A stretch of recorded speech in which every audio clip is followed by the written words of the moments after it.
लेकिन क्या आप भी इस पूर्ण कर्म के हिसाब से विभाजित हैं? कि आप ब्राह्मण हैं, आप जब उपदेश दे रहे हैं मुझे गीता का, तो ऐसा तो लग रहा है आप ब्राह्मण हैं, लेकिन फिर आप अलग अलग योद्धाओं से लड़ाई करते हैं, काल्यवन वगैरह से युद्ध करते हैं, तब आप लगते हैं आप क्षत्रिय हैं। आप गाय चराते हैं, आप ग्वाले हैं, तो हमको लगता है आप वैश्य हैं। फिर आप सुदामा के पैर धोते हैं, तो हमको लगता है आप शूद्र हैं। तो आप हैं कौन? क्या आप भी हमारे जैसे व्यक्ति हैं? तो अब 14 नंबर श्लोक से भगवान बता रहे हैं कि वो कौन, क्या वो कर्म के बंधन में बनते हैं कि नहीं। तो 14 श्लोक में बोल रहे हैं, मुझ पर किसी कर्म का प्रभाव नहीं पड़ता, ना ही मैं कर्म फल की कामना करता हूँ। जो मेरे संबंध में इस सत्य को जानता है, वह भी कर्मों के फल के पाश में नहीं पड़ता। तो भगवान वास्तव में ये बता रहे हैं कि वो इस कर्म के फल में बनते नहीं। उदाहरण के लिए हम समझ सकते हैं, जैसे मान लो एक पागल खाना है, सब पागल हैं, कोई अपने आप नरेंद्र मोदी बता रहा है, कोई अमित शाह बता रहा है, कोई अपने आप को राहुल गांधी बता रहा है, इस तरह पागल खाना। अब उस पागल खाने में जब ओरिजिनल नरेंद्र मोदी जाएंगे तो क्या होगा? बाकी पागल क्या समझेंगे? कि ये पागल है, हम असली नरेंद्र मोदी है, ये पागल है। तो इसी तरह हम लोग के साथ होता है। हम लोग सोचते हैं अरे भगवान, उनके भी तो मम्मी पापा थे, उनको भी तो इतने कष्ट हुए, राम जी को वनवास जाना पड़ा, ये हुआ वो हुआ, उनको भी तो ये सृष्टि छोड़ के वापस जाना पड़ा। तो हमको क्या लगता है वो भी हमारे जैसे। लेकिन भगवान इस कर्म बंधन में बनते नहीं। जैसे जो रूल रोड के लिए लगते हैं, वो रूल हवाई जहाज के लिए नहीं लगते। जैसे मानिए रेड लाइट है, तो अच्छी बात तो ये होगी कि सब हम रुके रेड लाइट पे। लेकिन मानो ऊपर से हेलीकॉप्टर निकल गई, तो क्या हम उससे लड़ाई करेंगे कि नहीं नहीं आप कैसे निकल गए, तो रेड लाइट रुकना चाहिए? नहीं, हेलीकॉप्टर के लिए पृथ्वी के नियम नहीं लगते। इसी तरीके से भगवान इस कर्म बंधन से ऊपर, क्योंकि उन्होंने कर्म बंधन, कर्म का जो सृष्टि की है भगवान ने की है, तो वो उस बंधन में कैसे फंस सकते? तो इस आधार पर भगवान अर्जुन को समझा रहे हैं कि मैं आपके जैसा नहीं। तो फिर ऐसा कैसे होता है, कैसे कर्म बंधन पे हम कैसे फंस जाते हैं? हम इसलिए फंस जाते हैं क्योंकि हम वो बनने का प्रयास कर रहे हैं जो हम हैं। क्या बनने का हम प्रयास कर रहे हैं? भर्ता भोक्ता महेश्वर। हम सोच रहे हैं हम ही इस दुनिया के पालन करने वाले, हम ही इस दुनिया के भोक्ता हैं, और हम ही इसके मालिक, प्रोप्राइटर, इंजॉयर, कंट्रोलर। हम सोचते हैं हम लोग ये सब कुछ संभालना चाहते हैं। तो जब हम इस तरह की प्रवृत्ति रखते हैं तो हम फंस जाते हैं। जैसे मान लीजिए स्कूल कॉलेज में वाइवा होता था, आप सबको एक्सपीरियंस है वाइवा का? ओरल एग्जाम किस किस का एक्सपीरियंस है, वाइवा दिया है कभी लाइफ में? तो वाइवा जब एक बच्चा देके आता है ना, तो बाकी सब उसको घेर लेते हैं। देखा है आपने? तो उसको पूछते हैं क्या पूछा क्या पूछा। तो जो बहुत बुद्धिमान व्यक्ति है ना, वो ये बोलता है बहुत सिंपल था, 2 क्वेश्चन पूछे, सिंपल, बता दिया मैंने, हो गया। और जो मूर्ख होता है ना, होता है इतना बेकार एक्सटर्नल आया ना, ऐसे ऐसे क्वेश्चन पूछे ना आउट ऑफ सिलेबस। क्या आउट ऑफ सिलेबस पूछा उसने भाई? पहला क्वेश्चन अगर एक्सटर्नल पूछेगा मध्य प्रदेश की राजधानी क्या है ना, तो मान लो उसने बोले दिल्ली, ठीक है? तो जब ये सुना दिल्ली, तभी एक्सटर्नल समझ गया कि इसको नहीं है कुछ भी आइडिया। अब वो पूछेगा पार्लियामेंट हाउस वही है ना, मैनेट के बगल में ही है ना, तो फिर बोले हाँ हाँ सर उसके बगल में ही है, तो सेकंड गलती। तो ऐसे करके उसका पूरा वाइवा आउट ऑफ सिलेबस हो गया। तो वास्तव में क्या है, रूट प्रॉब्लम क्या है, पहले क्वेश्चन में गलती है। तो उसी तरीके से हम लोग क्या है, हमारे साथ में कष्ट क्या आते हैं, पहले संबंध ज्ञान में ही प्रॉब्लम। हम लोग सोचते हैं हम लोग भगवान है, डायरेक्ट नहीं बोलते लेकिन सबके अंदर यही लगता है हम है, बोल हमारे परिवार को चलाने वाले हम है। मैं खाना नहीं बनाऊंगी तो ये सब मर जाएंगे, मैं पैसा नहीं लाऊंगी तो ये सब मर जाएंगे। हम ये भूल जाते हैं हमारे पहले भी दुनिया थी, हमारे बाद में भी दुनिया चली। किसके जाने से दुनिया रुक गई? अभी कोरोना वायरस से अपने घर में बैठे थे तो भी तो सब चल रहा था। तो फिर ये प्रॉब्लम कैसे शुरू होती है, पहला वाइवा गलत हुआ ना, तो पूरी ट्रेन लेट, पहले स्टेशन से लेट, हर स्टेशन पे लेट, तो ये हो जाता है। तो इसलिए भगवान यहाँ पर बोल रहे हैं कि आप मुझे अपने जैसा मत समझो, मैं इन कर्म बंधनों में जिसमें आप फंसे हुए हो उससे ऊपर। जिस तरह यहाँ प्रभुपाद एक उदाहरण दे रहे हैं, जब बारिश आती है तो बारिश के कारण बहुत सारी वनस्पतियां, बहुत सारे पेड़ पौधे, सब्जियां, ये सब होती है। लेकिन बारिश का ये दोष नहीं है कि करेला क्यों कड़वा है और आम क्यों मीठा है। बारिश का ये दोष नहीं है, बारिश इस गुण से ऊपर है। उसी तरीके से भगवान के आयोजन से ही सब कुछ चल रहा है। हम सुख भोग रहे हैं, दुख भोग रहे हैं, सब कुछ भोग रहे हैं, लेकिन ये भगवान का ब्लेम नहीं है, ये हमारा ब्लेम है। हमने ये चॉइस की है कि हम ऐसा कर्म करें कि हमको ये दुख, लेकिन भगवान नाम है कर्म लिप्तन्ति, भगवान इस कर्म में नहीं है। फिर अर्जुन पूछ सकता है कि भाई आप जो मुझे बता रहे हो क्या नई डिस्कवरी है कि पहले किसी ने मानी आपकी बात? ऐसा तो नहीं कि मुझे बना रहे हो, मतलब दोस्त को तो कुछ भी बता रहे हो। तो बोलते नहीं, ऐसी बात नहीं है। भगवान अगले श्लोक में बोल रहे हैं, प्राचीन काल में समस्त मुक्तात्माओं ने मेरी दिव्य प्रकृति को जान करके कर्म किया, अतः तुम्हें चाहिए कि उनके पथ चिन्हों का अनुसरण करते हुए अपने कर्तव्य का पालन करें। भगवान बोल रहे हैं बहुत सारे महाजन पहले इस पथ पर चल चुके हैं, ये कोई नया नहीं है। हरे कृष्णा कृष्ण कृष्ण हरे हरे, हरे राम राम राम हरे हरे। सुनने में अच्छा लगता है, नया नया मंत्र किसी ने बना दिया, ऐसा नहीं। ये अनादि काल से महापुरुष इस पंथा को ग्रहण करते हुए भगवान के धाम पर वापस गए हैं, और अर्जुन को भगवान बोल रहे हैं तुम उन्हीं के पद चिन्हों का अनुसरण करो। इसका उदाहरण आप सबने अभी दिया, विवस्वान। करोड़ों वर्ष पहले भगवान ने उनको ज्ञान दिया, तो उसी भगवद गीता को आज तक हम पढ़े। जिस तरह उन्होंने भगवान की भक्ति की, जिस तरह अर्जुन ने भगवान की भक्ति की, उसी तरह हमको भगवान की भक्ति करनी। और इसमें किसको फॉलो करना है ये बहुत जरूरी है। भगवान क्या बोल रहे हैं, समस्त मुक्तात्माओं में। ऐसा नहीं है कि हम लोग केवल कोई भी भगव वस्त्र पहन के हमारे सामने आया, कोई भी यदि कोई आध्यात्मिक ज्ञान की चर्चा करने का प्रयास कर रहा है तो हमको लग रहा है कि हमको इसको ही फॉलो करना है, ऐसा जरूरी नहीं। तीन तरह के भक्त होते हैं, ये आप लिख भी सकते हैं। तीन तरह के भक्त हैं। एक होता है स्वनिष्ठ भक्त। स्वनिष्ठ, खुद में उसकी ज्यादा निष्ठा है, खुद के उद्धार की जिसमें ज्यादा निष्ठा है, उसको खुद का उद्धार करना है। लेकिन उसकी कमजोरी क्या है, उससे ये संसार भी नहीं छूटता। जैसे बंदर कभी कभी सुराही में हाथ डालता है, सुराही मूंगफली रखी है, मूंगफली पकड़ने से उसकी मुट्ठी हो गई बड़ी, अब हाथ नहीं निकल रहा, मूंगफली को भी नहीं छोड़ना चाहता है और मुट्ठी भी नहीं निकल रही है, तो दोनों ही नहीं, मुक्त भी नहीं है और इंद्रिय तृप्ति भी नहीं छूट रही। ये होते हैं स्वनिष्ठ भक्त। इसमें अधिकांश लोग जो भक्ति करने का प्रयास करते हैं इस कैटेगरी में, उनको लगता है हमारा सब दम मारो दम भी चले, हरे कृष्ण हरे राम भी चले, तो दोनों चलेगा। इसको क्या बोलते हैं, स्वनिष्ठ भक्त। इससे सबसे ऊपर हाई क्लास स्वनिष्ठ भक्त हैं देवता। देवताओं के अनेक अनेक उदाहरण, जैसे इंद्र भगवान के भक्त हैं, लेकिन कितनी बार गलतियां करते हैं ना, भगवान से ही लड़ाई कर लेते हैं, भगवान के अपोजिट हो जाते हैं।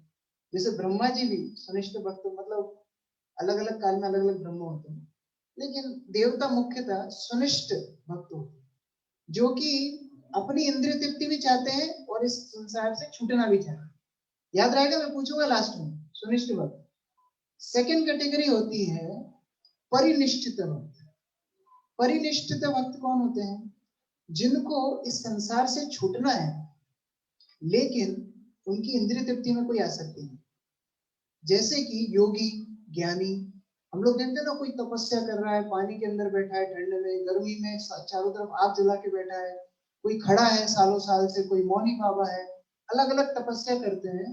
उनको इंद्रिय तृप्ति में ज्यादा इंटरेस्ट नहीं, उनको इंटरेस्ट किसमें होता है, किसी तरह इस संसार से छूटना है। तो पहली कैटेगरी जो होती है स्वनिष्ठ भक्त, वो इस संसार में भी मजा करना चाहते हैं और छूटना भी चाहते हैं। दूसरी कैटेगरी कौन सी है, जो संसार से मतलब नहीं है, उनको इस संसार से छूटना है, परिनिष्ठ। इसमें सबसे हाईएस्ट होते हैं योगी मुनि, लेकिन इससे ऊपर भी कोई है। इससे ऊपर होता है निरपेक्ष भक्त, जिनकी निरपेक्षा, उनकी कोई अपेक्षा नहीं, चाहे वो इस संसार में रहे, चाहे छूट जाए, चाहे उनकी इंद्रिय तृप्ति मिले चाहे नहीं मिले, वो हमेशा खुश हो। तो ऐसे शुद्ध भक्तों का अनुसरण करना चाहिए, क्योंकि कई बार शास्त्र में इतनी बातें हैं, इतनी बातें, हम कंफ्यूज हो जाएंगे कि ये पालन करना है कि ये पालन करना है, ये व्रत करना है कि वो व्रत करना है, ये मंत्र करना है कि वो मंत्र करना है। इसलिए हमारा हिंदू धर्म, सनातन धर्म क्या बन गया, एक माल सुपर मार्केट बन गया, एक बिग बाजार मार्केट बन गया। जिसको जो सावन की टिकिया उठानी उठा लो, जिसको जो भगवान पसंद है वो उठा लो, जिसको जो हम तो यही मंत्र करते, कहाँ से आया वो हमने पता नहीं, सुना था टीवी पे, संस्कार चैनल पे सुना। तो उस तरह सुपर मार्केट में क्या होता है, सस्ती चीजें। हीरे की दुकान पे कभी भीड़ नहीं होती, सुपर मार्केट में ज्यादा भीड़ होती है। तो उसी तरीके से हमारे धर्म का पतन कैसे हुआ, इसलिए हुआ कि हमने हर किसी को फॉलो करना चालू कर दिया। लेकिन भगवान क्या बोलते हैं, महाजनो ये न गतः सब। जिस तरह महाजन गए, जिस तरह शुद्ध भक्त गए, उस पद का अनुसरण करना। इसीलिए हम लोग हमारी परंपरा में देखते हैं कि श्रील प्रभुपाद जो शुद्ध भक्ति का प्रचार करने के लिए पूरे पृथ्वी पे भ्रमण करते थे, उनको लोगों ने बहुत सारे प्रलोभन दिए। उनको बोला स्वामी जी आप पैंट शर्ट पहन लीजिए बस, फिर देखिए आपको कितने फॉलोअर मिलेंगे। प्रभुपाद नहीं पहने। प्रभुपाद बोलते थे 4 नियम पालन करना है। क्या क्या 4 नियम? 4 नियम क्या है? मांसाहार नहीं करना है, अवैध संग नहीं करना है, द्यूत क्रीड़ा जुआ नहीं खेलना है, और नशा नहीं करना है। 4 नियम प्रभुपाद स्ट्रिक्टली कहां जाके बोल रहे थे? पहला प्रचार कहां शुरू किया? अमेरिका में, न्यूयॉर्क में। न्यूयॉर्क में जहां उन लोगों का धर्म ही है मांसाहार, जहां धर्म ही है मदिरापान, जहां अवैध संग उनके लिए नॉर्मल है, जहां द्यूत क्रीड़ा उनके लिए नॉर्मल है, वहां जाके प्रभुपाद क्या बोल रहे थे कि आप ये चारों चीजों को छोड़िए, तब मेरे अनुयायी आप बन पाए। तो प्रभुपाद कुछ लोग बोलते हैं कि इसमें से आप एक कम कर दो ना, कोई सब एक कम कर दो तो आपको लाखों लोग मिल जाएंगे। प्रभुपाद ने बोला मुझे एरे गहरे नत्थु गहरे नहीं चाहिए, मुझे चाहिए भगवान के शुद्ध को, बिल्कुल कॉम्प्रोमाइज नहीं। आना है आइए, नहीं आना मत आइए। प्रभुपाद बोले 4 नियम पालन करना पड़ेगा और भगवान नाम का जप करना। एक अच्छा डॉक्टर कभी ये नहीं बोलेगा जो खाना खाओ, मेडिसिन मैंने लिखी, इच्छा हो तो ले लो, मत लेना तो मत लो। ऐसा कोई डॉक्टर है? आपको पर्चा लिख के देगा, बोले इच्छा है तो खरीद लेना, नहीं इच्छा तो मत खरीद, ऐसा बोलेगा कोई? अच्छा डॉक्टर हमेशा बोलेगा इसको 3 टाइम खाना है और ये सामान नहीं खाना है, और अगर ये फॉलो करोगे तो तुम्हारी बीमारी चली जाएगी। सही बात है ना? उसी तरह प्रभुपाद निरपेक्ष भक्त, उनका कोई इंटरेस्ट नहीं, सिंपल शुद्ध भगवत ज्ञान, भगवत गीता यथारूप जैसा है वैसा। तो उस तरीके के भक्तों को भगवान यहाँ पालन करने की प्रेरणा दे रहे हैं। देखिए कई बार हम लोग सोचते हैं कि भक्तों का क्या स्वार्थ होता है ना? कई बार सोचते हैं ना, अरे प्रभु जी इतना फोन लगा के बुलाते हैं, एक तो हॉल में बिठाया है, अभी पनीर सब्जी प्रसाद भी आएगा, फिर क्या इनका क्या स्वार्थ हो सकता है इसमें? वास्तव में एक ही स्वार्थ है, स्वार्थ है कि हम लोग कृष्ण भक्ति करें, इसके अलावा कोई स्वार्थ नहीं। देखिए हम लोग सब जानते हैं साधु बाबा कहाँ रहते हैं, जनरली कहाँ रहते हैं? एकांत में रहते हैं, गुफा जंगलों में रहते हैं। तो आपके शहर के बीचों बीच मंदिर क्यों है? किसके लिए? भजन करना कहाँ आसान है साधुओं के लिए? एकांत में कि शहर के बीच में? एकांत में। साधुओं को खाने पीने के लिए क्या चाहिए? सादा दाल रोटी चाहिए। तो यहाँ पर इतने बड़े बड़े 1 2 3 कम से कम मंदिर 5 किचन है, किसके लिए? किसके लिए? भक्तों के लिए, जो बाहर से आकर के भक्ति करना चाहते हैं।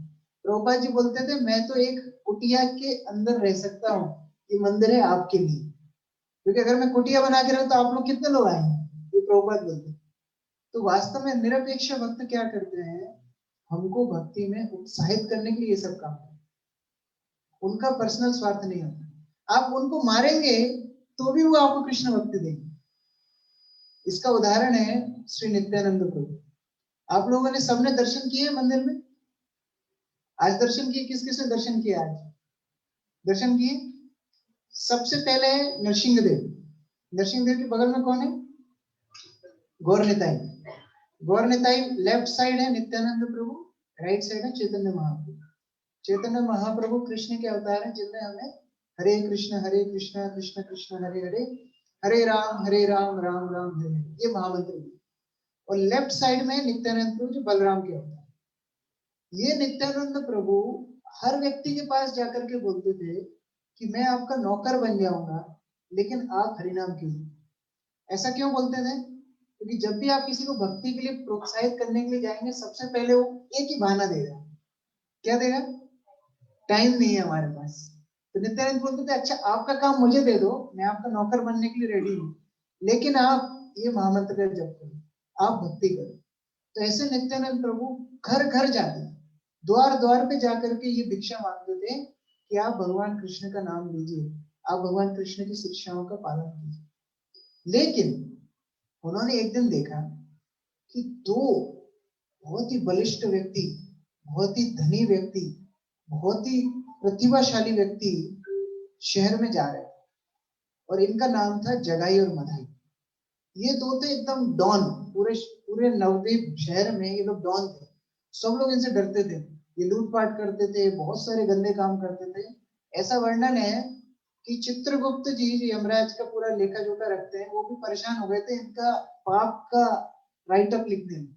इतने इतने पाप कर्म ये लोग करते थे, और पूरा नवद्वीप शहर इनसे डरता था।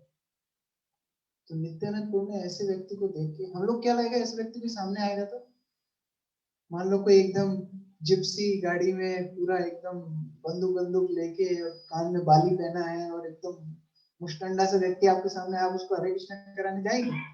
हाँ? अगले ये तो भक्ति में कभी आएगा ही नहीं। नित्यानंद प्रभु का सोचना ठीक अपोजिट था। वो बोले कि अगर ये भक्त बन जाएगा तो पूरा शहर भक्त बन जाएगा। क्योंकि डॉक्टर का सबसे बड़ा मतलब सक्सेस फॉर्मूला क्या होता है कि अगर जितना क्रिटिकल पेशेंट को बाहर निकाल देता है ना, उतना फेमस डॉक्टर हो जाता है ना। तो नित्यानंद प्रभु ने क्या सोचा कि ये सबसे क्रिटिकल पेशेंट है जगाई माधव, इनको भक्त बना देंगे ना हम, तो पूरा नवद्वीप शहर भक्त बन जाए। अब देखिए कई लोग प्रश्न पूछते हैं, अरे आपके प्रभुपाद जी इंडिया में क्यों नहीं कुछ कर पाए? इसमें 40 साल प्रभुपाद ने इंडिया में प्रचार किया, 1922 से लेके 1965 तक, 22-45 साल इंडिया में प्रचार किया। झांसी में केंद्र खोला, वृंदावन में प्रयास किया, आगरा में प्रयास किया, सब जगह प्रयास किया।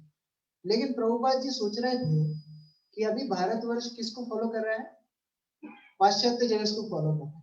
हम लोग किसके जैसे कपड़ा पहनने चाहते हैं? पाश्चात्य जगत के।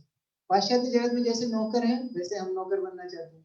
जैसे वो लोग कुत्ते पालते हैं, वैसे हम लोग कुत्ते। अभी हम इंदौर शहर में थे 2-3 दिन पहले, और ये बड़ा सा कुत्ता गाड़ी में पीछे ऐसे मुंडी निकाल के ऐसे घूम रहा है, और मेरी माता जी इधर बैठी है पीछे, बोले देखो कुत्ते का जीवन कितना अच्छा है। तो वास्तव में क्या होता है, हम लोग पाश्चात्य जगत को पालन करने का प्रयास करते हैं। इसीलिए प्रभुपाद ने क्या सोचा कि उनको भक्त पहले बनाना। तो जब वो भक्त बन जाएंगे तभी लोग सोचेंगे क्या, यहाँ बहुत इंपोर्टेड माल है। वही खादी का कपड़ा जाएगा इंग्लैंड, वहां से सिल के आएगा इंपोर्टेड माल। तो ये हमारी मानसिकता प्रभुपाद समझते। तो वही वही धारा परंपरा है नित्यानंद प्रभु। नित्यानंद प्रभु सोचा ये जगाई मधाई को अगर मैं उद्धार कर दूंगा तो सबका उद्धार हो जाए। तो फिर उन्होंने टारगेट किया जगाई मधाई को, जाकर के बोलते हैं, अरे भाई हरे कृष्णा जप करो, चैतन्य महाप्रभु की शरण ग्रहण करो। जगाई मधाई तो पूरे उस समय मदमस्त थे, पूरे ड्रिंक करके पूरी तरीके से वो हालत उनकी अच्छी नहीं थी। तो वो लोग नित्यानंद प्रभु को भगाने लगे, जाओ यहाँ से, नहीं तो तुमको मार डालेंगे। और वो वास्तव में मारते थे, मर्डर करते थे। तो नित्यानंद प्रभु तो भागने के लिए रेडी नहीं, वो पूरा प्रयास कर रहे थे उनको कृष्ण भक्त बनाने। तो उनके साथ में एक और भक्त गए थे, हरिदास ठाकुर। वो ऐसे जैसे डर करके भागने लगे, दोनों ने प्रयास किया। नित्यानंद को अगले दिन फिर गए, कह रहे आप हरिनाम कीजिए, भगवान की भक्ति कीजिए, भगवान के भक्त बनिए, और मैं आपका नौकर बनने के लिए रेडी हूँ। हमारे किनिया लोगो बोलो गौरव हरि, मैं बिकने के लिए रेडी हूँ, लेकिन आप भगवान का नाम लीजिए। जब जगाई मधाई ने ये सुना तो मधाई जो था उसको गुस्सा आ गया, अरे ये बाबा साधु कुछ काम नहीं, हम लोग बढ़िया कितना अच्छा ड्रिंक कर रहे हैं, बढ़िया अपनी लाइफ में बैठे, इनको तो कुछ काम है नहीं, हमको डिस्टर्ब करना चाहते हैं। उसने उठा के जिस पात्र में वो मदिरा पी रहा था वही उठा के सिर पे मारा, पूरा खून, सिर फट गया, उनका खून बहने लगा। ऐसी हालत में भी नित्यानंद प्रभु जगाई मधाई को बोलते हैं कि तुम क्या मुझे मारोगे तो मैं तुम्हारा भला करना छोड़ दूंगा क्या? ये स्वभाव किसका होता है? माता पिता का होता है। माता पिता क्या करते हैं, हम लोग उनके साथ अच्छा व्यवहार नहीं करते, फिर भी उनका कभी भी प्रेम हमारे लिए कम नहीं होता। क्योंकि नित्यानंद तो बलराम है, क्योंकि वो सभी जीवात्माओं के पिता स्वरूप है, वो उनकी हमारे लिए विशेष करुणा है। इसलिए नित्यानंद प्रभु बोलते हैं कि तुम मुझे मारोगे तो भी मैं तुम्हें प्रेम दूंगा, तो भी मैं तुमको कृष्ण भक्ति दूंगा।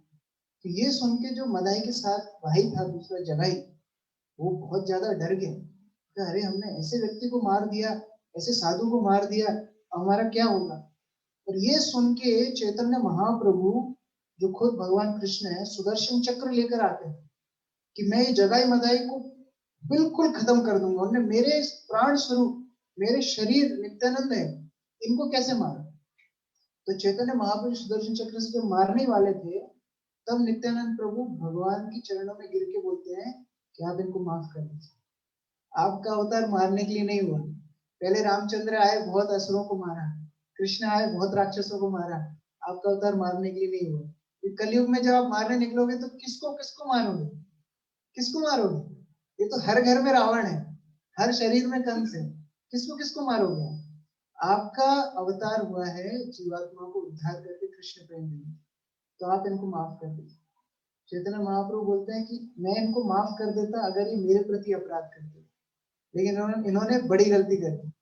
क्या गलती कर दी, इन्होंने आपके चरणों में अपराध, इसलिए अगर आप इनको माफ करेंगे तब मैं इनको माफ करूंगा।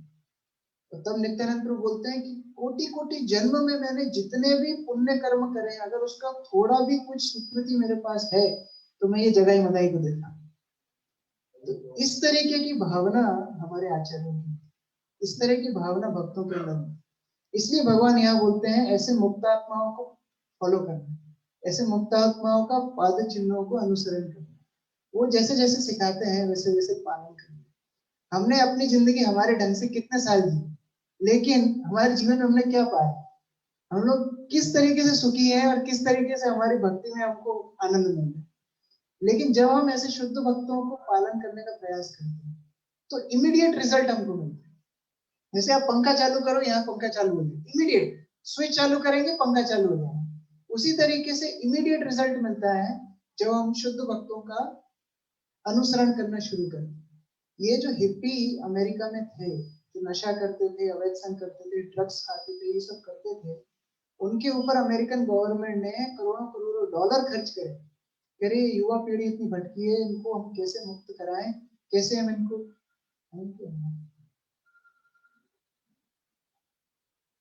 सुमंगल माधव को डर लग, देख के मुझे डर लगने लगता है, टाइम हो गया। तो वो करोड़ों करोड़ों डॉलर खर्च करने के बाद भी युवा पीढ़ी भटकी हुई थी। अमेरिका सरकार परेशान हो गई कि कैसे हम लोग इनको ठीक स्थान पर, ठीक पद पर वापस लेकर आ पाएंगे। लेकिन एक प्रभुपाद जी जाते हैं इंडिया से 70 साल की उम्र में, उनको हरे कृष्ण हरे राम सिखा करके उनका सब नशे छुड़ा दिए, तुरंत इफेक्ट। जो बड़ी बड़ी दवाई नहीं कर पाई, बड़ी बड़ी गवर्नमेंट नहीं कर पाई।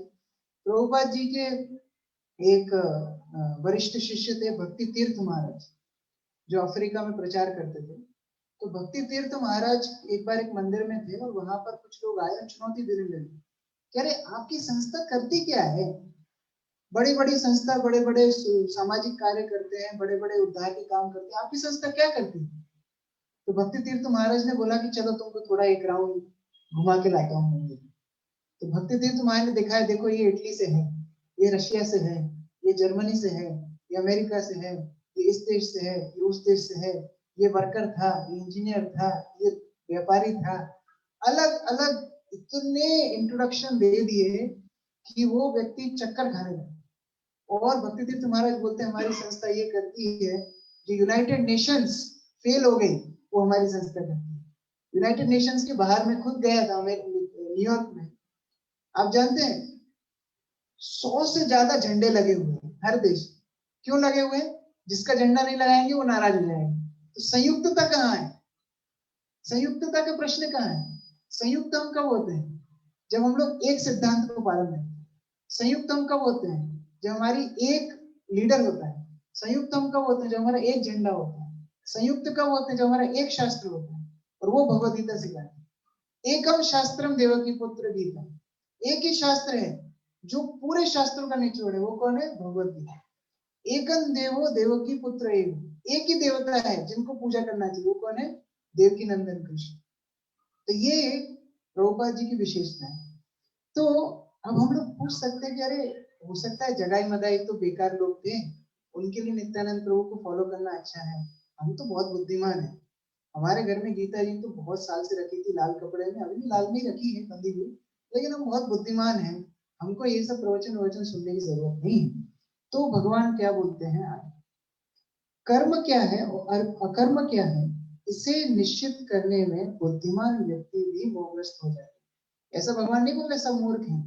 भगवान बोल रहे हैं कर्म क्या है और अकर्म क्या है, करणीय क्या है और अकरणीय क्या है, ये सोचने में समझने में बड़े बड़े बुद्धिमान लोग भी कंफ्यूज हैं।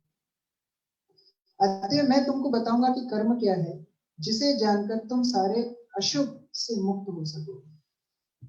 एक बार एक बाबा जी एक व्रत लेकर के बैठा, उसने निश्चय किया कि मैं आज से झूठ नहीं बोलूंगा।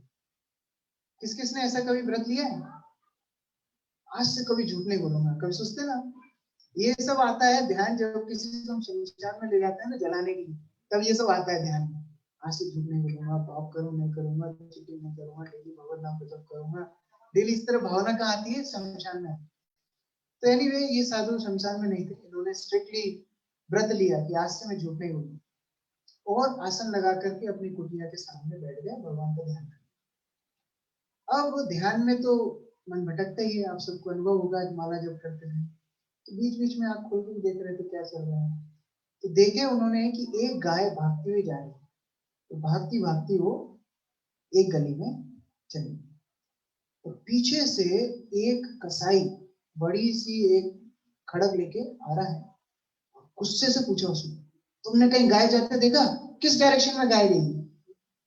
आप क्या करेंगे, सुबह तो व्रत लेके बैठा है झूठ नहीं बोलूंगा, अब क्या करेंगे। हाँ पक्का, किसी को डाउट तो नहीं है। क्यों डाउट नहीं है, क्योंकि गाय को बचाना ज्यादा जरूरी है। हमारे व्रत से ज्यादा जरूरी क्या है, गाय को बचाना। इसी हाँ हाँ ये तो और भी अच्छा लेकिन साधु लोग जनरली ऐसा नहीं करते, क्षत्रिय लोग ऐसा करते हैं। तो एनीवे, तो वास्तव में इस उदाहरण मैंने क्यों दिया कि एक छोटे सिद्धांत को एक बड़े सिद्धांत के लिए छोड़ा जा सकता है।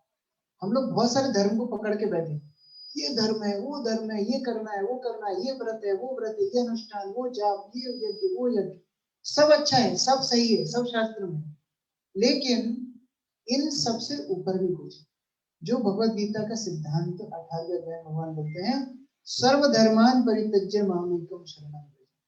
सारे धर्म धर्म हैं, उनको भी छोड़ दो। भगवान कितने चतुर हैं देखो। कलयुग का आदमी धर्म करता है क्या, धर्म करता है कलयुग का आदमी, लगता है आपको धर्म करता है।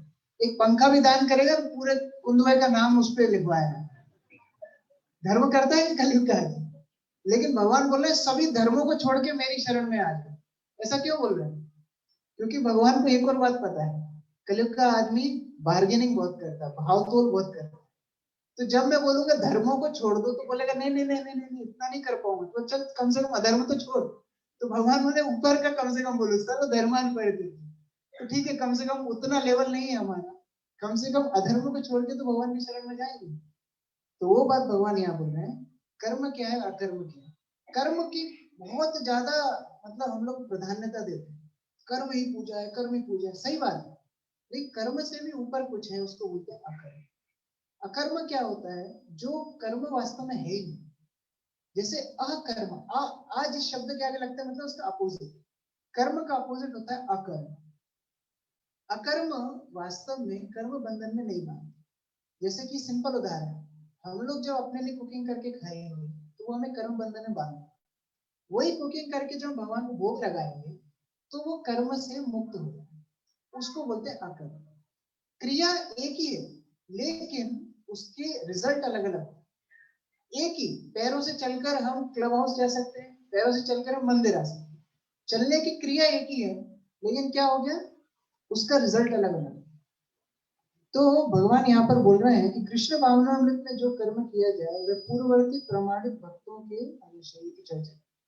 तो हम लोग को प्रयास करना चाहिए कि हम कर्म से उठ करके अकर्म तक जाए। तीन तरह के कर्म होते हैं, भगवान बता रहे हैं कर्म की बारीकियों को समझना अत्यंत कठिन है, अतः मनुष्य को चाहिए कि वह यह ठीक से जाने कि कर्म क्या है, विकर्म क्या है और अकर्म क्या है।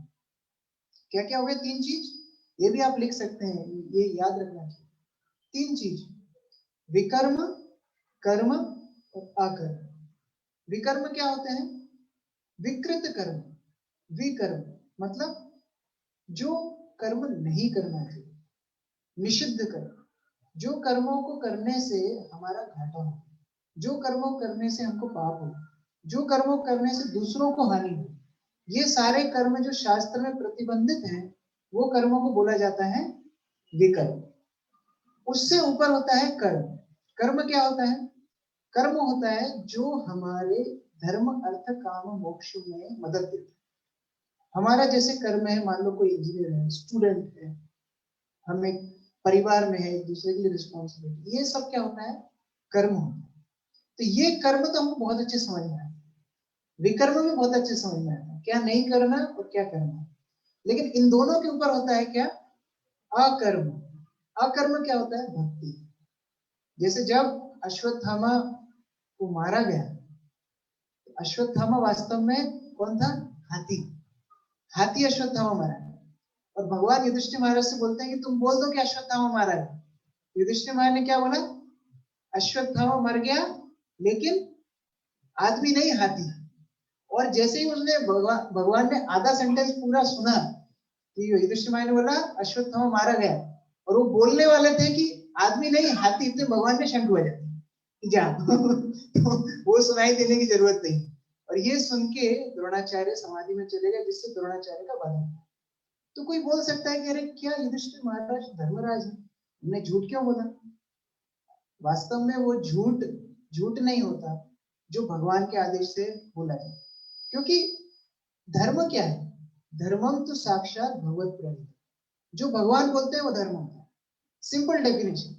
ये नहीं कि ये बाबा का ये धर्म है, हमारा ये धर्म है, वो कास्ट की उनका वो धर्म है, हमारे करोड़ पड़ोसी का ये धर्म है, उज्जैन का ये धर्म है, इंदौर का ये धर्म है। ये धर्म नहीं। धर्म क्या होता है? धर्मम तो साक्षात भगवत। जो भगवान बोलते हैं वही धर्म होता है। तो हमको क्या प्रयास करना चाहिए कि हम भगवान के अकर्मों में लगे। अब अकर्म में कैसे लगे? क्या हमको सब कुछ छोड़ करके अकर्म करना मतलब कुछ स्पेशल कुछ करना पड़ेगा? क्या हम सबको अलग से कोई अपना प्रोफेशन चेंज करना पड़ेगा? क्या अपनी वेशभूषा चेंज करनी पड़ेगी? नहीं। भगवान अगले श्लोक में बताएं। पूरी भगवत गीता इतनी सिस्टमेटिक, अगर हम पढ़ें हमारे सब प्रश्नों का जवाब नहीं। भगवान बोल रहे हैं कि सब छोड़ना नहीं है, क्या करना है? जो मनुष्य कर्म में अकर्म को और अकर्म में कर्म को देखता है वह सभी मनुष्यों में बुद्धिमान है और सब प्रकार के कर्मों में प्रवृत्त रहकर भी दिव्य स्थिति में रहता है। कर्म में अकर्म को देखना है मतलब क्या है? कर्म किए बिना तो हम नहीं रह सकते। ऐसा कोई व्यक्ति नहीं है जो कर्म नहीं कर रहा। कोई सोया भी है, वो भी एक क्रिया है। कोई सांस ले रहा है, वो भी एक क्रिया है। तो कर्म तो हम हमेशा ही करते हैं। जैसे एक उदाहरण शायद मैंने पहले भी आपसे चर्चा की थी। एक पति और पत्नी दोनों एक घर में रहते थे। थोड़ा शहर से दूर था। पति बहुत बहुत ही आलसी टाइप का और पत्नी बहुत मेहनती थी। तो बेचारी जाती थी, लकड़ी काट के लाती थी, ला करके चूल्हा जलाती थी, सब्जियां छीलती, धोती, बनाती थी, रोटी बनाती थी। फिर वो उसको पति को बुलाती थी, पानी वानी भर के थाली सजा के पति बैठ जाते थे। अब खाना शुरू। खाते में पति को थोड़ा सा पसीना आया, तो पत्नी अपने हाथ से खाए। तो पत्नी बोलती है लकड़ी काटी मैंने, सब्जी लाई मैंने, कटिंग करी मैंने, कुकिंग करी मैंने, पानी लाई मैं, वो खिला भी मैं अपने हाथ से। तुमको पसीना कैसे आ रहा है? तूने चबा क्या? तेरा बाप रहा है? मैं भी तो काम कर रहा हूँ। तो कर्म किए बिना हम नहीं रह सकते। कर्म सभी करते हैं, लेकिन उस कर्म को अकर्म बनाना, अपने कर्म को भगवान के लिए करना। हम सभी लोग पेट के लिए काम करते हैं, तो अगर हम भोग लगा के खाएंगे तो भक्ति होगी। हम सबको अच्छा लगता है गाना बजाना, नृत्य करना। वही अगर हम भगवान कीर्तन में नृत्य करेंगे तो भक्ति होगी। हम सबको सोशलाइजिंग अच्छी लगती है, किटी पार्टी ज्वाइन करते हैं, क्लब ज्वाइन करते हैं, लोग सब लोगों से मिलना चाहते हैं। बड़ी बड़ी शादी के आयोजन के होते हैं जिससे सब लोग आए मिले, बड़ा महोत्सव हो। हम सभी लोग मिलना चाहते हैं। तो इस तरह सत्संग प्रोग्राम में आकर के हमारी वो आवश्यकता पूरी होती है। तो हमको कोई कर्म को छोड़ना नहीं, बस उनको भक्ति के साथ जोड़ना है। कर्म को अकर्म में और अकर्म में कर्म को देखना है, मतलब भक्ति को अपना कर्म समझना है। मान लीजिए अभी कुछ श्लोक पहले वो श्लोक आया था, आप लोगों ने सुना होगा कि ये यथा माम प्रपद्ये। भगवान की कंडीशन क्या है, आप जैसे मेरे पास आओगे ना, मैं वैसे ही आपके साथ आदान प्रदान करूं। आप सोचोगे मैं पत्थर हूं तो मैं आपके लिए पत्थर हूं। अगर आप सोचोगे कि मैं हूं स्वयं यहाँ पर तो मैं आपसे बातचीत करूं। श्री चैतन्य चरितामृत में उल्लेख है, एक भक्त साउथ इंडिया की लंबी कथा है, शॉर्ट में उल्लेख है कि साउथ इंडिया गया, वहां पर पे एक ब्राह्मण, सॉरी वृंदावन गया साउथ इंडिया से, तो वहां पर पे उन्होंने एक दूसरे ब्राह्मण से एक वादा किया कि मैं आपको अपनी बेटी शादी में दूंगा। जब वो लोग अपने अपने घर पे वापस चले गए तो वो ब्राह्मण ने बताया कि अरे मैंने फलाने ब्राह्मण से वादा किया है कि मैं अपनी बेटी से शादी में दूंगा। तो बाकी परिवार वाले तो अपोजिट, अरे हम कैसे, उनको उनके पास पैसा नहीं है, नहीं, और वो कॉमन डायलॉग, मैं मर जाऊंगी, मैं सब, तो वो बेचारा नर्वस हो गया। अभी क्या, वो वादा करके आया हूँ, वादा करके आने के बाद यहाँ पर परिवार वाले नहीं मान रहे तो मेरा सम्मान तो डूबेगा। और दूसरी बात, भगवान के सामने वादा किया है तो भगवान के सामने भी मेरा अपराध होगा, तो अभी मैं क्या करूं। तो वो सोचते हैं कि भगवान तो वास्तव में स्वयं वहां पर स्थित है, वो प्रतिमा नहीं है, भगवान स्वयं, ब्रजेंद्र नंदन भगवान स्वयं है। तो अगर वो यहाँ पर आके गवाही दे दे तो मेरी बात बन जाएगी। अच्छा, ये वाली बात उस छोटे ब्राह्मण को ही पता पड़े जिससे वादा की थी बेटी देने की, वो भी सेम, अरे मुझसे वादा किया, भगवान के सामने वादा किया, प्रतिज्ञा की, संकल्प किया, और अभी अगर ये ब्राह्मण अपना नहीं निभाएगा वादा तो इसको भी पाप लगेगा, मुझे भी पाप लगेगा। तो अब ये तो मानने के लिए रेडी नहीं है। उसने भी ये निश्चय किया कि अगर भगवान आ जाएंगे वहां से यहाँ वृंदावन से साउथ इंडिया तक चल के, तो गवाही हो जाएगी, और गवाही हो जाएगी तो हमारा दोनों का वादा भी बच जाएगा, सम्मान भी बच जाएगा, और भक्ति भी बच जाएगी, अपराध भी, दोनों का विश्वास। अब ये बात जब उस बूढ़े ब्राह्मण के घर वालों ने सुनी, उन्होंने कहा अरे ऐसा थोड़ी होता है, भगवान थोड़ी आएंगे वहां से चल के। तो उनने भी हाँ भर ली, हाँ ठीक है ठीक है, तुम्हारे भगवान अगर आ गए वृंदावन से, बोलते ना ऐसे लोग, तुम्हारे भगवान अगर कर देंगे तो देखते हैं फिर तुम्हारे भगवान में कितनी दम है। तो ऐसे ही उन्होंने बोला परिवार, ठीक है अगर तुम्हारे भगवान गवाही देने आ जाएंगे तो हम मानेंगे। अभी छोटा ब्राह्मण चल के गया साउथ इंडिया से वृंदावन तक, भगवान के सामने प्रार्थना करने लगे, चलो। भगवान, मैं कैसे चलूंगा, मैं तो मूर्ति हूँ। वह तो मूर्ति हो तो बात कैसे कर रहे हो, तो जो मूर्ति बात कर सकती है वो चल भी सकती है, तो मेरे साथ चल के चलो। तो वो वहां से भगवान चल करके आए और साउथ इंडिया में आकर के गवाही दी कि हाँ इस ब्राह्मण ने प्रॉमिस किया मेरे सामने इसको अपनी बेटी देने के लिए, तो उनका विवाह करा। वो विजयनगर किंगडम में, विजयनगर राज्य में भगवान साक्षी गोपाल के नाम से प्रसिद्ध है। इसलिए वृंदावन में आप जाएंगे, हर मंदिर के आगे लिखा साक्षी गोपाल, साक्षी गोपाल, इस तरह से। तो ये प्रतिमा नहीं है, भगवान के साइड हम जैसे जाएंगे वो वैसे ही बन जाएंगे, ये यथावम प्रपद्य। तो हम लोग सोचेंगे कि अरे ये जो पूजा पाठ है ना, ये मंदिर के भक्तों के लिए ठीक है, ये चोटी वाले जो है ना, इनको और कोई काम तो है नहीं, तो ये लोग झाड़ू लगाएंगे, पोछा लगाएंगे, भोग लगाएंगे, इनके लिए। हम लोग तो थोड़ा प्रोफेशनल लोग हैं, हम आएंगे, संडे प्रोग्राम अटेंड करेंगे, वापस चले जाएंगे। तो भगवान भी बोलेंगे हाँ ठीक है, तो तुम अपने प्रोफेशन में खुश रहो, मैं भी ये चोटी वालों का ही हूँ, तुम्हारा नहीं। तो इसीलिए ये यथावम प्रपद्य है, हम जैसे भगवान की साइड जाएंगे, भगवान हमारे साइड वैसे ही बिहेवियर करेंगे। इसलिए सालों साल लोगों को निकल जाते हैं गीता पढ़ के, जब करके, कोई अनुभव नहीं होता। भक्ति में भगवान का अनुभव होना सबसे बड़ा, मतलब क्या बोल सकते, सबसे बड़ी उपलब्धि है। भक्ति परेशान भव, भगवान ईश का अनुभव होना, अपने इष्ट देव का अनुभव होना ही तो भक्ति का लक्ष्य है। तो वो अनुभव हमको क्यों नहीं आता है, क्योंकि हम भगवान को अपना समझते ही नहीं। जिस दिन हम भगवान को अपना समझने लगेंगे, उस दिन भगवान भी हमको अपना समझ के आदान प्रदान शुरू करेंगे। हमारे गुरु महाराज श्री श्रीमद भक्तिचरण स्वामी गुरु महाराज प्रभुपाद जी के शिष्य, वो प्रभुपाद जी के पास जाकर के एक बार बोल रहे थे कि प्रभुपाद, मैंने सुना है कि भगवान हृदय में परमात्मा रूप से रहते हैं। सबने सुना है परमात्मा रूप से, और भगवद गीता में क्या लिखा है, परमात्मा क्या है, उपदृष्टा अनुमंता। जो आप बोलेंगे वो सैंक्शन कर देंगे। आप बोलेंगे मुझे मदिरा पीना, भगवान में जाती है, इस तरीके से परमात्मा रहते हैं, उनके बिना भी कुछ नहीं होता, लेकिन वो रोकते टोकते भी नहीं। जिस तरह मैंने बारिश का उदाहरण दिया, बारिश सबके ऊपर गिरती है, समुद्र में भी गिरती है जहाँ काम नहीं है बारिश, पर्वत पे भी गिरती है जो पानी को छोड़ देता है नीचे बह जाती है, वनस्पतियों में भी गिरती है जो अपने आप में इतने गुण बनाती है। हर जगह पे बारिश होती है, लेकिन व्यक्ति अनुसार वो उसका इस्तेमाल करे। तो गुरु महाराज ने प्रभुपाद से पूछा कि हमारे भक्तों के हृदय में भी क्या भगवान ऐसे ही रहते हैं? तो प्रभुपाद जी ने बोला नहीं, तुम्हारे हृदय में भगवान श्याम सुंदर रूप में। इसका मतलब क्या है? क्योंकि तुम भगवान के भक्त हो, भगवान भी आपके लिए श्याम सुंदर रूप में, वो आपके साथ आदान प्रदान करें। और जो भगवान को मानता ही नहीं है, जो भगवान को जो सोचता पत्थर है, जो भगवान सोचता निराकार है, जो भगवान को सोचता भगवान का अस्तित्व ही नहीं है, तो भगवान सोचते हो कि बेटा तुम्हारे लिए मैं फिर ऐसे ही। तो इसीलिए हमको क्या करना है, कर्म में अकर्म को देखना है। हम लोग की जो ड्यूटी है उसको भक्ति बनाए, और भक्ति को अपनी ड्यूटी बनाए। जो हमारा जप है ये हमारी ड्यूटी है, जो हमारा पाठ पाठ करना है, भगवद गीता पढ़ना है, शास्त्रों से अध्ययन करना है, या भगवान के विषय में सुनना है, ये हमारी ड्यूटी है। ऐसा नहीं रहना चाहिए फ्री होंगे तो संडे प्रोग्राम में चले जाएंगे, अरे वो अभी गेस्ट ज्यादा आए ना तो जप नहीं कर पाया 10 दिन, तो बहुत आप समझते नहीं गृहस्थी की बात। हमारी ननद आई थी 10 दिन रुकी, अब कैसे जप करेंगे?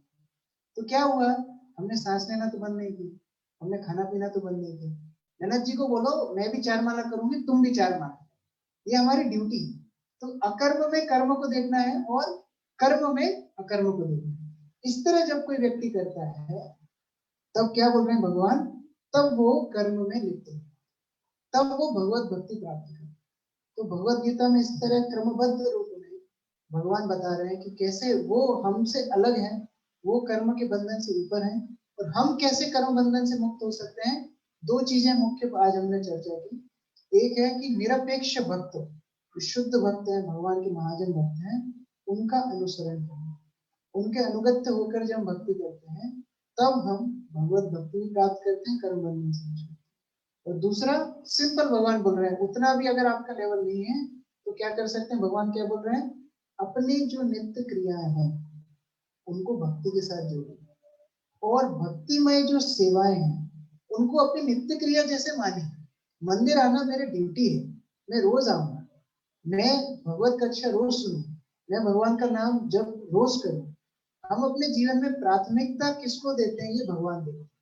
भगवान ये नहीं देखते कि आपने कितना उनको दिया, भगवान ये देखते हैं आपने कितना अपने लिए बचा के रखा। जैसे मान लीजिए आपके पास 4 घंटे फ्री थे, आपने 3 घंटा पिक्चर देखी, 1 घंटा गीता पढ़ी, तो वो भगवान को समझ में आ जाएगा आपकी प्राथमिकता क्या है, पिक्चर आपकी प्राथमिकता। और आपके पास 10 मिनट थे, आपने 10 के 10 मिनट भगवत गीता पढ़ी, तो वो उसका फल ज्यादा है, क्योंकि आपने पूरे 100% प्राथमिकता भगवान को दी। तो उस तरह भगवान यहाँ पर सिंपल शब्दों में बता रहे हैं। और प्रभुपाद जी उदाहरण देते थे कि कैसे जैसे बच्चे जब खेलते हैं तो उनको थकान नहीं होती। क्यों नहीं होती थकान? क्यों नहीं होती थकान? क्योंकि उसको वो अपने एक आनंद का स्रोत समझते हैं, उसको एक बर्डन नहीं समझते। आप में से कौन कौन है जो सोमवार की सुबह जॉब में जाते टाइम आपको ऐसा लगता है कि काश संडे 2 दिन होता है? ऐसा लगता है ना? उस टाइम पे क्यों नहीं लगता है जैसे बच्चों को लगता है खेल खेलते समय? बच्चों को लगता है टाइम खत्म ना हो, और हमको लगता है कैसे ये 8 घंटे ऑफिस के निकले। ऐसा लगता है कि नहीं? रिटायरमेंट कब आएगी, हम लोग गिनते हैं साल, कब जल्दी से खत्म हो। क्यों ऐसा लगता है? क्योंकि जॉब या जो भी हम भौतिक कार्य कर रहे हैं उसको हम अपना आनंद का स्रोत नहीं है। लेकिन भक्ति क्या है? भक्ति आनंद का स्रोत है। भगवान का इसलिए नाम है राम। राम का अर्थ क्या होता है? जो पूरे विश्व को आनंद देता है, जो पूरा विश्व जिसमें रमण कर सकता है, वो होता है राम। तो इसलिए हम लोग भगवान को पुकारते हैं, हरे कृष्ण कृष्ण कृष्ण हरे हरे, हरे राम राम राम हरे हरे। हरा का अर्थ है श्रीमती राधा रानी, जो कि हमारी माता है, जिनके द्वारा हम लोग भक्ति में पोषित होते हैं। श्रीमती राधा रानी, उनको हरा नाम से संबोधित किया गया। और जब किसी को संस्कृत में पुकारते हैं तो राधा का हो जाता है राधे, सीता का हो जाता है सीते, इसी तरह हरा का हो जाता है हरे। और कृष्ण जो शब्द का अर्थ है सर्व आकर्षण करने वाले भगवान, उनका मतलब है क्या? कृष्ण। जो पूरे विश्व को आकर्षित करते हैं, ऐसे भगवान कृष्ण, ऐसी श्रीमती राधा रानी मुझे अपनी सेवा में लाए। तो ये प्रार्थना करने से हम लोग सहज रूप से अपने कर्मों को अकर्म में परिवर्तित कर सकते हैं। तो हम लोग को ये गीता पाठ करना चाहिए और इसमें बताए हुए मार्ग पर चलने का प्रयास करना चाहिए। श्रीमद् भगवद गीता यथारूप की, श्रील प्रभुपाद की, निताय गौर प्रेमानंदे। हरे कृष्ण। किसी का कोई प्रश्न है तो 5 मिनट प्रश्न, या किसी को कुछ बोलना है, टिप्पणी देनी है, दे सकते।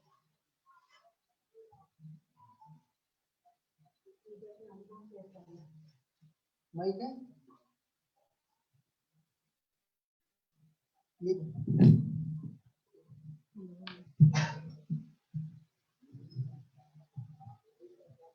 हरे कृष्णा हरे राम। आप इधर आइए, आप सब देख पाएंगे।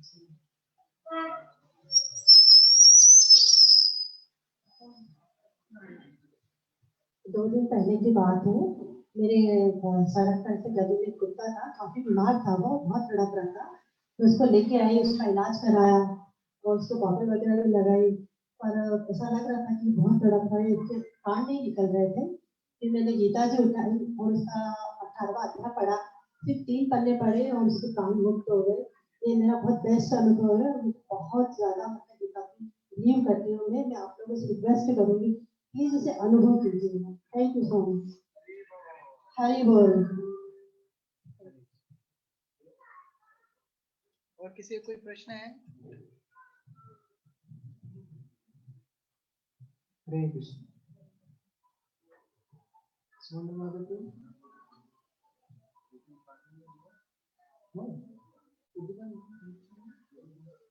उद्दीपन किया है कृष्ण मंदिर अभी नहीं आएगा।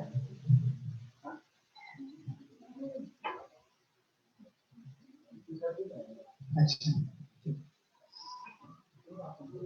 तो अभी क्वेश्चन आंसर सेशन। आप लोगों का प्रश्न है तो मेरा प्रश्न है। 3 तरह के भक्त क्या क्या बताए थे, कौन को याद है? किसको तीनों याद है? उनके लिए स्पेशल प्राइज। नहीं, एक हाथ खड़े कीजिए। ठीक है, आप बताइए। स्वनिष्ठ मतलब कौन होता है? कोई और तीसरा स्वनिष्ठ?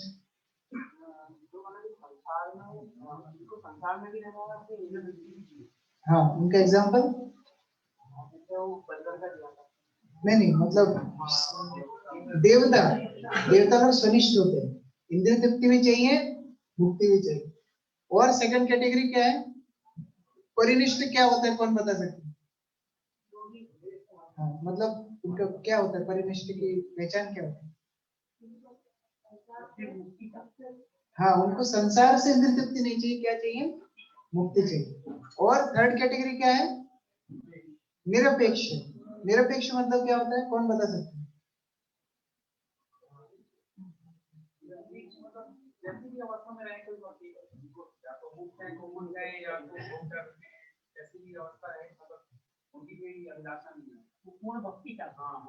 हाँ, जैसे एक उदाहरण मुझे याद आ रहा है।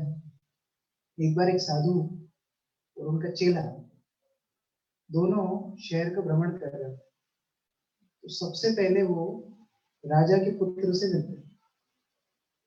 तो राजा के पुत्र से वो मिलकर के बोलते हैं, आप बहुत लंबी आयु जी, बहुत लंबी आयु आप जीवन जी।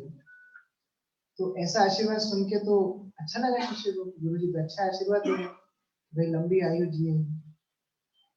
थोड़ा आगे चले तो एक ब्रह्मचारी बालक से मिले जो तपस्या कर रहा था, उसका शरीर एकदम जीर्ण शीर्ण हो रहा था, हड्डियां निकल रही थी। तो ये साधु उनको आशीर्वाद देते हैं, आपकी जल्दी मृत्यु होगी। तो ये चला कैसे गुरु जी हमें, तो मतलब चिरंजीव भव तो आशीर्वाद सुना था, ये मतलब तुरंत मृत्यु का आशीर्वाद दे रहे। तो वो कुछ बोला नहीं और आगे चल रहे। आगे जाके कसाई घर के सामने वो लोग है, कसाई वो जानवरों को काट रहा था, निर्मम रूप से हत्या कर रहा था। तो ये साधु उनको आशीर्वाद देते हैं, तुम जीवन भी मत जियो, मरो भी मत। तो शिष्य का कंफ्यूजन तो और ज्यादा बढ़ने लगा। फिर भी उसने दबा के रखा, चलो ठीक है अब क्या बोलेंगे, और आगे बढ़े। तो वो एक भक्त से मिले जो हरिनाम संकीर्तन कर रहे थे। वो बोले तुम चाहे जियो चाहे मरो, तुम्हारा कोई फर्क नहीं। तो अब इससे रहा नहीं, उसने बोला गुरु जी अभी रुको, अभी टाइम प्लीज, अभी बताओ कि क्या है चारों, ये माजरा क्या है।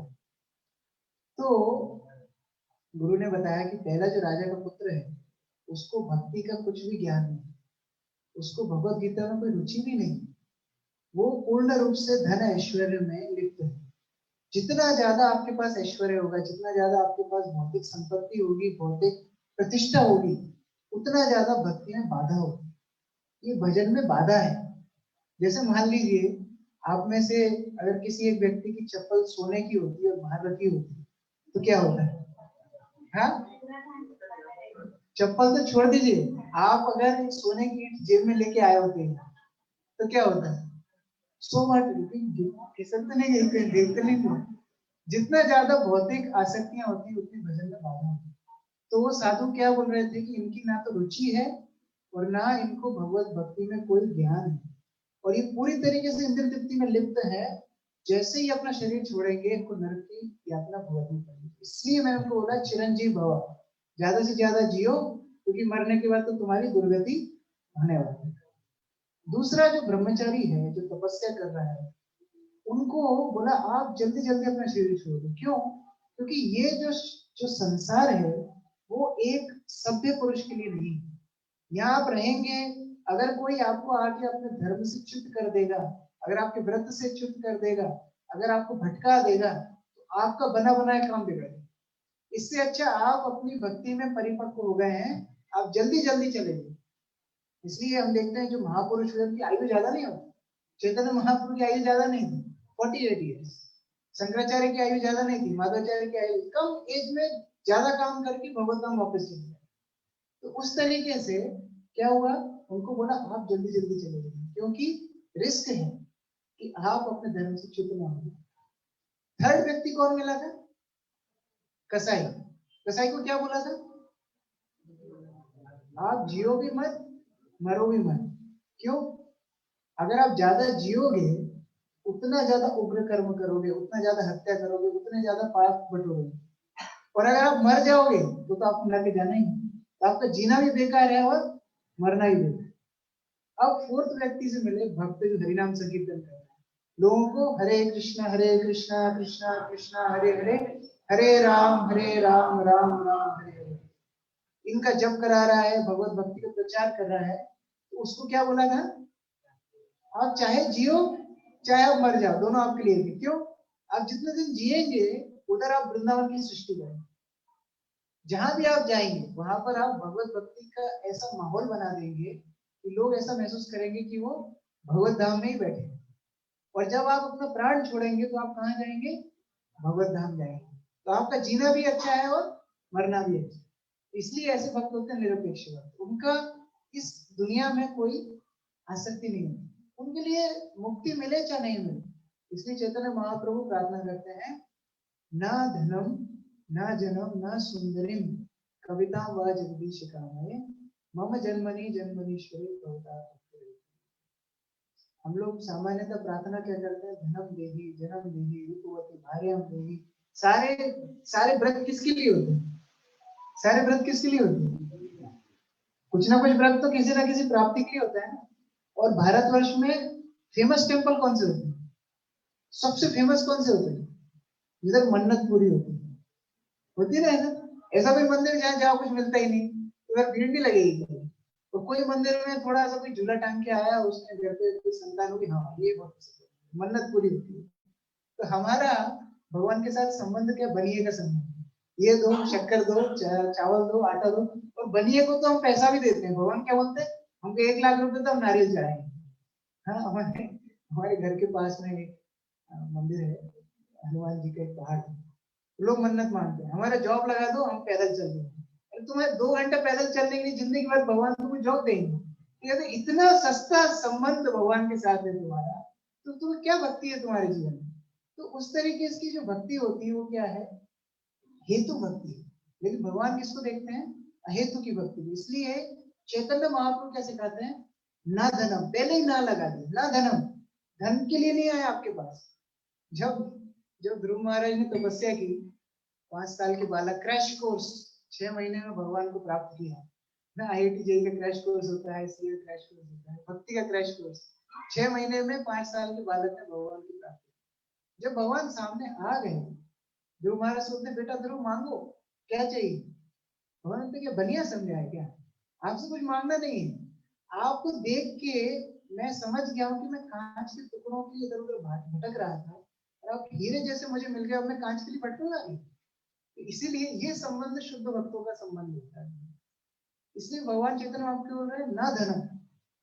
अच्छा, धन नहीं चाहिए तो क्या चाहिए? आपको बहुत फेमस होना है, आपको बहुत सारे अनुयायी हो, बहुत शिष्य हो, बहुत लोग आपकी प्रशंसा करें, ये उससे भी बड़ा बंधन होता है। धन को लोग छोड़ देते हैं, प्रतिष्ठा को नहीं छोड़ पाते। आप कई बड़ी जगह पे जाइए, आप पैसा देने को रेडी, सब रेडी, लेकिन सम्मान खोने के लिए रेडी नहीं। आप बड़ी जगह जाइए, आपको लेना इधर बैठ जाओ नीचे, अब कैसे रहे? सब कुर्सी पे बैठे, आपको नीचे बिठा दिए। होटल में आप जाइए, वॉचमैन आपको बोलेगा, हट, तेरे पास पैसा थोड़ी होगा, तू अंदर मत घुस। अब कैसा लगेगा? सम्मान की हानि, धन की हानि से बड़ी हानि है। चैतन्य महाप्रभु बोलते हमको वो भी नहीं चाहिए, ना जन्म, ना धनम, ना जन्म, ना सुंदरे। हमको बड़े बड़े सुंदर युवतियों का संग, ये सब भी नहीं चाहिए। तो क्या चाहिए आपको? मोक्ष चाहिए? नहीं, वो भी नहीं चाहिए। मम जन्मनि जन्मनीश्वरी, जन्म जन्म लेने के लिए रेडी। लेकिन क्या चाहिए? तो भगवत भक्ति अहेतु की, आपकी भक्ति चाहिए, वो भी अहेतु की, जिसमें कोई हेतु ना हो, जिसमें कोई मन्नत ना हो। केवल मैं आपकी भक्ति चाहता हूँ, जिधर मैं अपने आप को पूर्ण रूप से आपको समर्पित कर पाऊं। तो भगवान का वादा तो हमने सुना ही था, ये यथा वह प्रपद्यन्ते। हम जब अपने आप को पूरा समर्पित करेंगे तो भगवान क्या करेंगे? भगवान क्या करेंगे? भगवान अपने आप को हमको दे देंगे। Calculation simple. भगवान ग्वाले है ना, उनको ज्यादा मैथ्स नहीं आती। 20%, 10%, 15%, ऐसा उनको नहीं आता। भगवान का एक ही सिद्धांत है, पूरा ले पूरा दे। सिंपल। अपने आप को पूरा समर्पित मेरे ऊपर करो, मैं अपने आप को पूर्ण रूप से आपको दे दूं। तो ये भगवान का सिद्धांत है। इसलिए हमको भगवान से मांगना है। प्रचलित सॉन्ग है ना, देना है तो दीजिए जन्म जन्म का साथ। ये हमको भगवान से मांगना है। हम जहां जाएं, जहां रहें, जिस स्थिति में रहें, भगवान की भक्ति करें। और जब हम वो संबंध हम प्राप्त कर लेंगे, तो हमारे जीवन में किसी चीज का अभाव नहीं। आपने सुना है कभी कोई भक्त भूख से मर गया? सुना है? कभी कोई भक्त किसी अभाव में मर गया? श्री चैतन्य महाप्रभु के एक गृहस्थ भक्त थे, श्रीवास आचार्य। श्रीवास आचार्य गृहस्थ होकर दिन भर चैतन्य महाप्रभु साथ घूमते रहते। तो अब कोई घर परिवार वाला व्यक्ति, जॉब वाला व्यक्ति सब छोड़ के मंदिर के भक्तों से दिन भर घूमता रहेगा तो क्या होगा? क्या होगा? उसका संसार चलेगा कैसे? तो चैतन्य महाप्रभु ने एक दिन पूछा उससे, भाई श्रीवास, तुम दिन भर मेरे साथ घूमते रहते हो, तो तुम्हारा घर परिवार कैसे चलता है? श्रीवास ठाकुर 3 ताली बजा रहे थे। चैतन्य महाप्रभु की कॉमेडी चल रही है, मैं क्वेश्चन पूछ रहा हूँ, तुम्हारा घर परिवार कैसे चलता है? तुम दिन भर मेरे साथ घूमते रहते हो। श्रीवास ठाकुर ने बोला, मैं 3 दिन का वेट करता हूँ। यदि 3 दिन के अंदर मेरे घर में कोई भी अभाव रहेगा, तो मैं पत्थर बांध के अपने गले से नदी में डूब जाऊंगा। चेतन बोला, अरे ऐसा कैसे? बोले, उससे 2 फायदे। एक तो आप प्रेशर में आ जाओगे, क्योंकि आप भगवान हो, बदनामी किसकी होगी? भक्त डूब गया तो बदनामी किसकी होगी? अरे इनके साथ घूमता रहता था, देखो डूब गया आत्महत्या करने के लिए।